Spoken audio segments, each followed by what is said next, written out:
قابض افغان طالبان رجیم کے خلاف بڑھتی مخالفت، مسلح گروپوں کی مزاحمت میں تیزی۔ طالبان کے افغانستان پر قبضے کے بعد پہلی بار سابق افغان فوجی جنرل نے منظر عام پر آ کر طالبان رجیم کو چیلنج کیا۔ سابق افغان فوجی کمانڈر اور افغانستان یونائٹڈ فرنٹ کے سربراہ جنرل سمیع سادات نے قندھار سے فوجی کارروائیوں کا اعلان کیا۔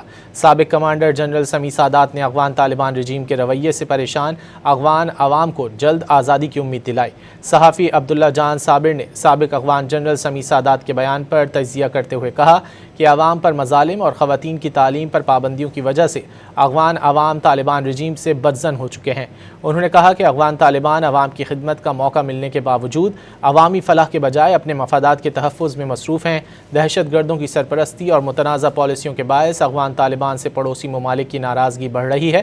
ماہرین کے مطابق افغان طالبان کے خلاف بڑھتی مزاحمتی سرگرمیاں افغانستان کی موجودہ سیاسی صورتحال میں ایک نئے مرحلے کی نشاندہی کر رہی ہیں۔